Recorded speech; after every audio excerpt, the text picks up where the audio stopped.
listening to The Motherhood Experience, a podcast where you are part of the conversation with moms, for moms, and by moms.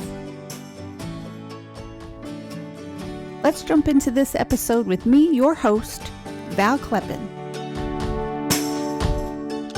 Hello, and welcome back to the Motherhood Experience podcast. Smacking my microphone here.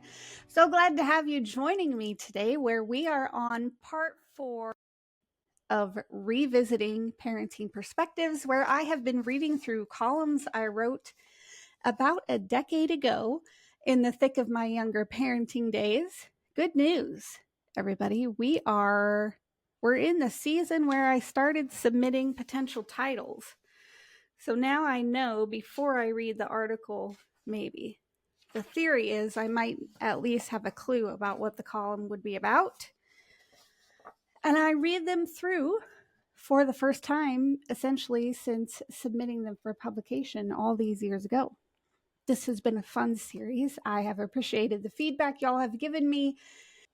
Some of you are in this younger stage of parenting today, and you're thankful for the reminders of the struggle, being able to be embraced, but also acknowledge that it is legitimate, sometimes even insufferable.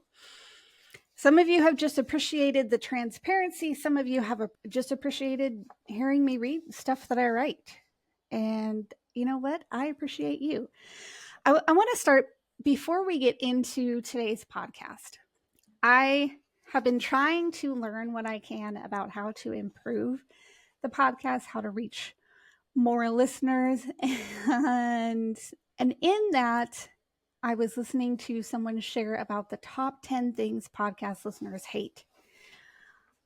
I did some of them, but I didn't do all of them, which was encouraging. I think one of the things was that I always pitch a social media thing. And yeah, we all hate that, but also for small fish in a big ocean. And podcasting is a big ocean. Social media is an even bigger ocean than that. Also, on something else, now I can't remember, fact check me, between 60 and 70%, I'll say, of people on social media do not listen to podcasts. So probably a lot of the people following my podcast page don't listen to podcasts. Here's a confession for you. I host this podcast. I don't spend a lot of time listening to other podcasts. There are a few I do listen to, but I'm not a podcast junkie, as it were, okay? So this is a difficult balance. There are some who have found the science, gotten it to work for them, and yeah, they're crushing it. So I'm sorry if that annoys you when I say be sure to follow us on Instagram, Facebook, and YouTube. But that's really all I say, and I have to keep saying it.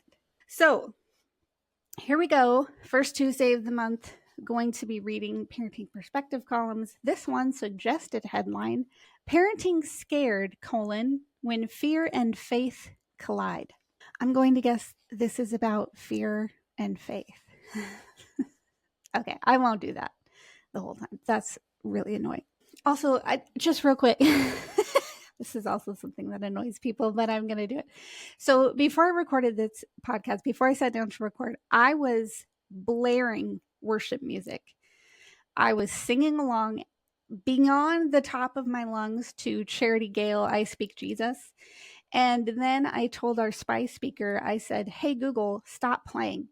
All of a sudden, I hear this beat and these words that we don't allow in my home. And apparently, Google thought I wanted to go from Charity Gale, I Speak Jesus, to Megan Thee Stallion, Stop Playing. So that just happened. On with the column. All my life, I've struggled against living in fear. After our daughter Harlan died, it was all I could do to survive outside of the suffocating grasp of fear. Parenting brings on new levels of fear in a lot of instances. Parenting after losing a child, even more so. I've resolved I will not be controlled by fear, but that does not mean I will never be scared. Recently, our family was in Western North Dakota for my husband's high school class reunion. I had gone back to our hotel room with the kids so they could go to sleep at a decent hour, and my husband was out and about visiting family and friends. Sometime, well after the children should have been asleep, sirens sounded in town. I have a hearing loss, and sometimes I hear things that don't really exist, so I thought my ears might be playing tricks on me. I went to the window and saw nothing outside, indicating any cause for alarm. As I turned to walk back to the bed, my very awake 6-year-old piped up, "It sounds like a tornado siren." I turned to catch her face in that all familiar frightened frown, complete with wide eyes. "It does," I started, "but I don't even see any clouds outside." Until I looked to the west. There were plenty of clouds to the west. I turned the hotel room television to the news channel and tried to reassure my terrified child if we needed to be made aware of bad weather, the TV would tell us. She asked if she could crawl in bed with me, and I obliged. We had only just settled in when the wind started showing us what they were made of. Rain wasn't simply falling from the sky. It was attacking the earth with force and at a near horizontal level.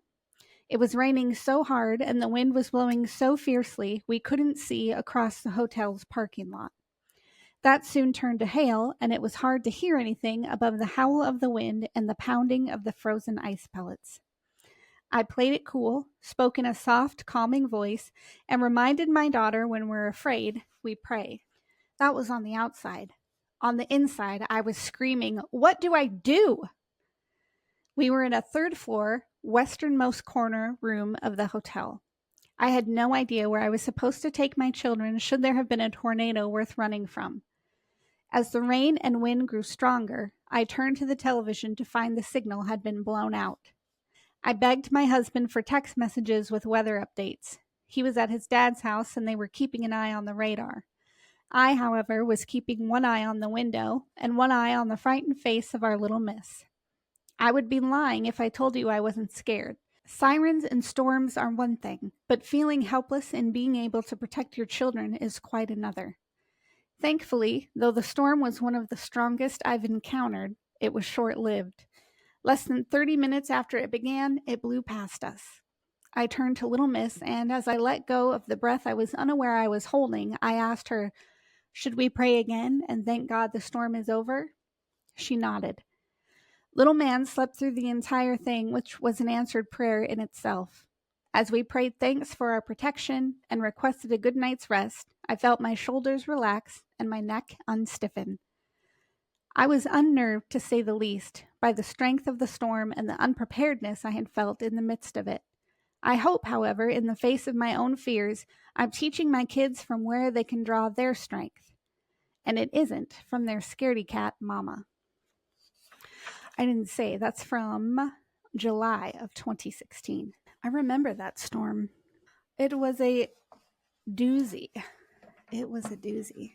Well, this is funny because I'm looking at August of 2016, and the suggested title is A Parent's Biggest Blessing, School, which is really funny because I have an assumption of what this is going to be about. And mind you, we have been a homeschooling family for eight years. So this biggest blessing was short-lived. I've done several episodes on homeschooling, or I've done at least a couple, maybe not several, but at least a couple on homeschooling. And it may have been a blessing for a time, or let me just say now, all these years later, homeschooling is a much bigger blessing than whatever I'm about to read. Okay? Okay. Some of you may recall at this time last year, I published an article explaining my intense emotional journey as little Miss began her first day of kindergarten. It's incredible to me how much has changed in a year. Not only were we counting down the days until little Miss started first grade this fall, but I started counting down the days until little man begins school as well. It's roughly 1,095 if you'd care to count down with me. Last fall took some major adjusting. Little Miss was away in school and I was home with little man working while he napped. For the first few weeks after school started, I fretted nearly every day about how she would adjust to kindergarten, how our routines would adjust, and if she'd eat enough at lunch. By the time Christmas break rolled around, we were in a new groove and all of us loved it. The school thing wasn't so bad. When kindergarten started, I was an emotional wreck, thinking about spending the following months without having little Miss at home every day. By the time summer was closing in, I was more emotional, wondering what the heck I was going to do with her at home every day. It's no secret, I have two of the cutest kids around. They're sweet, loving, adorable, and kind. Sometimes. Other times, they drive me completely insane. Before I sat down to write this, in fact, little Miss had purposefully tripped little man before he purposefully hauled off and smacked her in the back with a harmonica. A harmonica, folks.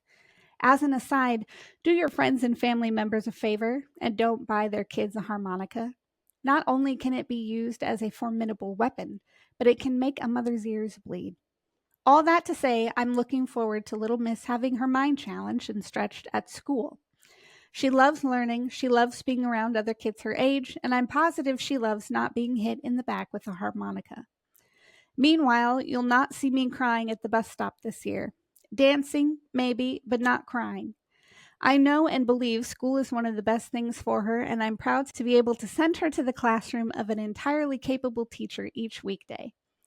I'll still wonder if she'll eat enough at lunchtime, and I know there will still be adjustments to flesh out as our routine changes once again. I know there will be days I'll miss her being home with me. I know at some point in the morning my side will feel lonely as my snuggling partner will be working on her reading or spelling from behind her desk. But I also know she'll be growing and flourishing and loving every minute of it, and I'm so incredibly thankful. In the meantime, as I looked up just now to find my son licking his sister's foot, the countdown continues. Well, that's really funny because of certain things that happened in her first grade year and her being homesick. That was when I felt the nudge that we were being called to homeschool. And it's been wonderful. I remember when we started homeschooling, which would have been the year after that, her second grade year, I was like, why did I swear I would never do this? It's amazing. And now we've been doing it since. And that's all I'll say about that right now. It is something. It is something for me to read back through these and remember these phases and stages of parenting in my life and to see the many ways that time has grown all of us in our household.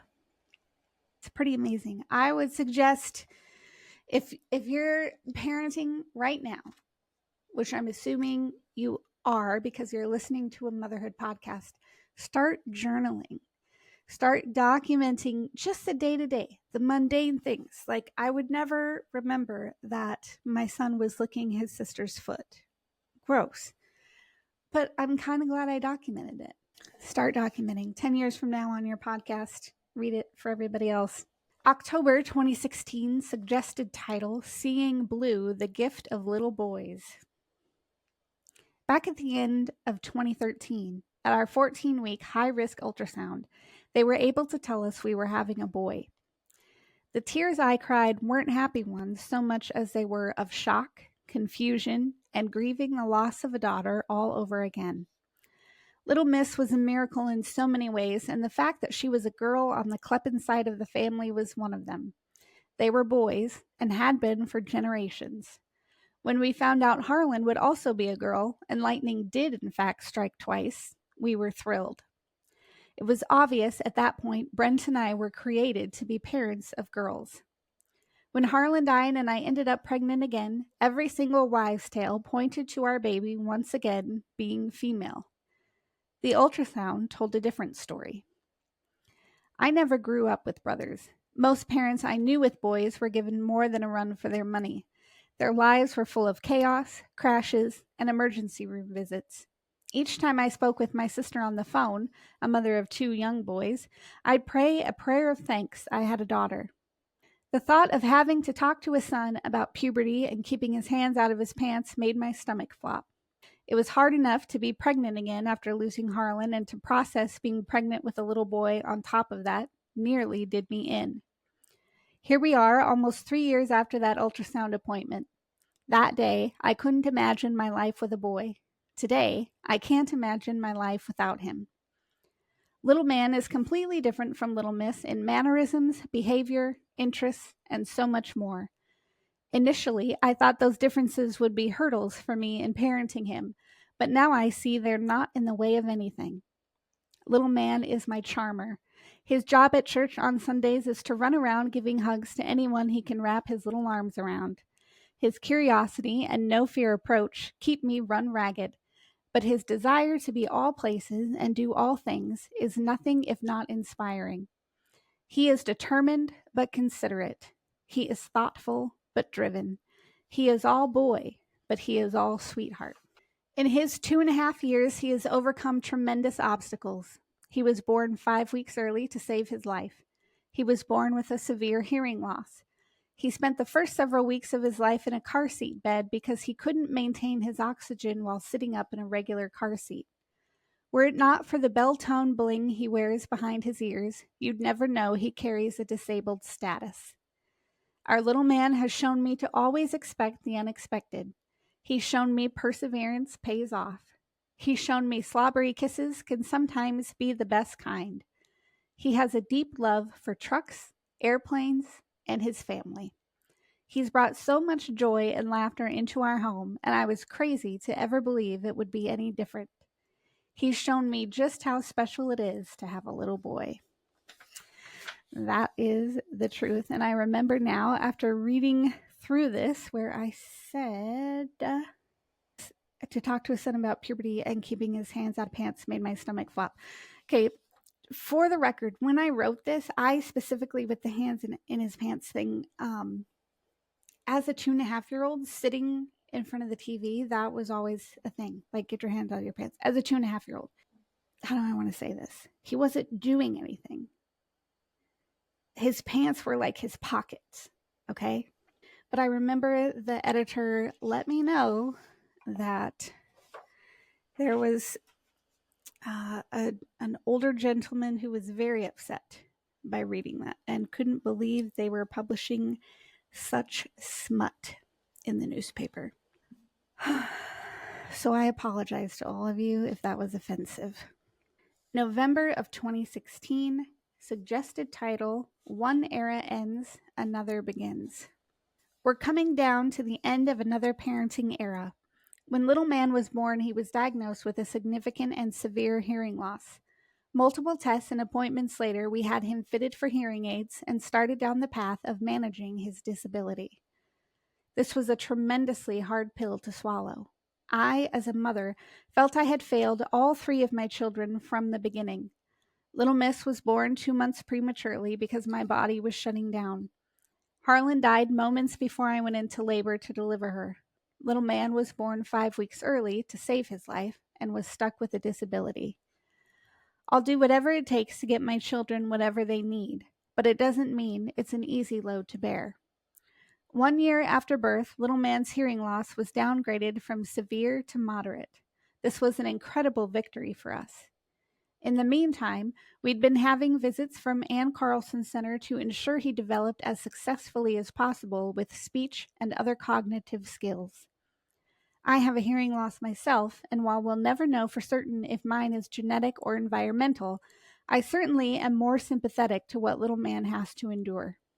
I tried hearing aids on a 7-day trial and turned them back in on day 4. It was sensory overload for me.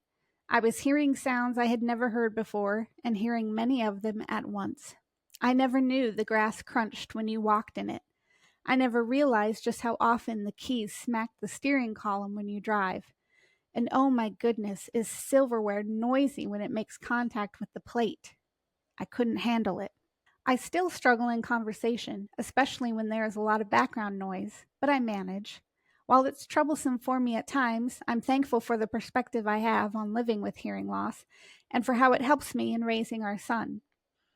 This past May, little man's hearing was tested yet again. I still can't quite believe it myself, but he was once again downgraded to a mild loss. His speech and language development is on or ahead of the track for others his age. His vocabulary has exploded recently, and his questions and sentences are becoming more adorable by the day. Later this month, we're taking him in for another checkup. I'm convinced our little man can now hear better than I can. He hears noises we were told he wouldn't be able to hear. He hears noises I can't hear. His most often asked question is, "What that noise?" A lot of the time, I can't answer him. I have no idea what he heard. And now, as we turn the corner to a new year and head into his third birthday, we'll watch the sun set on this era. We'll say goodbye to our Ann Carlson team. We'll find out if his hearing has improved yet again or if it has stayed the same. Regardless, his disabled status is now a moot point. Yes, this may be the end of an era for little man, but I assure you, we've only scratched the surface of his story.